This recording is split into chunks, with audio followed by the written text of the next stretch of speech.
Hello, I'm Troy Parker, president of Innovative Labor and Cleaning, and this is another Mental Health Monday. Today we're going to talk about goals again, but I had a question, and I've had this a couple of times where people ask me, well, how do you know if this is a good goal or goal for them? And in our goal exercises, when we first started talking about them in December, I had you list out the things that you want. I showed you the ish. There can be family and relationship, then there can be career, then there can be health, there can be spiritual, and the plate can be cut up into, you can add more little compartments. I tried to keep it simple. I wanted people to write out their goals, the things they wanted, and I talked about where there's goals you already know how to do, goals you can't quite see how to do it, but you can kind of figure it out, and then there's goals you have no idea. But even when you go through that, people have asked, well, okay, I have this goal, but then how do I know if it's right for me or the right time? And, how do they actually basically take the sheet of the things they want and then narrow it down to, okay, these are the ones I want to go after. What I always do is I write out the if I can't fail list. In other words, if you couldn't fail, write down the stuff that you'd want to do, as far as your family, as far as your relationship, as far as your career, as far as finance, as far as spiritually, write them out. Then I take the same piece of paper or put it next to another piece of paper, or if you write small enough, you can use one piece of paper, but it doesn't make a difference how you do it.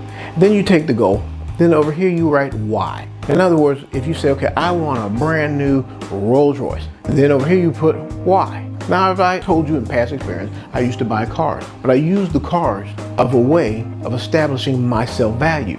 So if I put that as a goal, I want a brand new Rolls Royce or whatever, over here on the why side, why, I would have to say, well, this would be a way for me to have my self-worth. What this exercise does, it helps you to be honest with yourself why you really want it. If you say, oh, I want it because, Jane and Bob have one. If I want it because, my older brother has one. Then you're kind of building and feeding that ego, that addiction that we many times have, like, okay, we want to keep up with the Joneses, or this will make me feel worthy, which I've explained in other videos. Even once you have that new Rolls Royce or whatever, it'll get old 6 months or so ever, then you're going to need another drug. In my case, in my opinion, I would scratch that off because that's not really going to help you. It's really just going to cause a problem for you down the line. Next, say you have a goal you want to move. Then you put over here why. Then you say, well, I want to put my kids in better school. The taxes are lower. Then that might be a smart and good goal because you're doing it for logical reasons that'll not just help yourself, that'll help others. And that's a key. When you're making your goals, make sure, and this is just a suggestion, the more you help other people, the more and quicker you'll get the things you want. As Zig Ziglar said, and you hear me say this all the time, you can have everything you want if you help other people get what they want. So if you want to move and you say, okay, I live in this part of town, I want to move to this part of town, and the why is the schools are better, okay, I'll be closer to work, the taxes are cheaper, then that might be a good goal. And then you go ahead and write that on your final sheet, and then you go through the rest of the steps of how you're going to plan to go ahead and get that goal.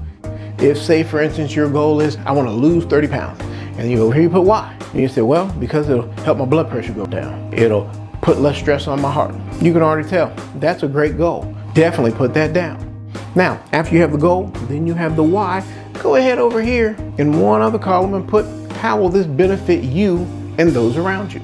So on the first goal, the new Rolls Royce. We have the why, well, because that'll help me feel better. People will see I have money. Well, you can already tell this one's going downhill. But then you put over here, how will this benefit me and those around me? Besides getting you from here to there, A to B, it really won't do anything really for you. It'll help you feel good for a moment, but then it'll be like a sugar high. Then in 6-8 months, you'll need something else. The same with the house. Write down, I want to move. You already know why you want to move. Then you put, how will this benefit me and those around me? And then write it out. Will it benefit me because I'll be able to get home from work quicker because it's closer to my home? I'll save money on the taxes. My kids will be able to go to a good school and be around people that'll help them to grow and be better adults. That's great. As you go through these 3 columns, the goal, the why, and the benefit, cross out the ones that are just fluff goals or goals that are just, ego-based, and really narrow it down to things that are, one, going to benefit you and those around you, and that you're doing for the right mental reason, because all these goals will have a mental effect on you. Because once you achieve them, you'll say, okay, boom, I lost the 30 pounds. I mean, you're gonna feel better, you're gonna have more self-confidence, and it'll stay with you. If you go buy the Rolls Royce, yeah, you'll feel good for a moment. But when the sugar high is over, and then you're like, okay, well, now this new something else came off, or Bob and Jane got something else new, now it's just gonna really cause you mental torment. So I suggest this method of writing the goal, asking yourself why, and then looking at the benefit to help you get rid of any goals that are just a waste of time and really focus on the things that'll help make your life better. I hope this helped, and as always, remember, it's up to you to make your life better.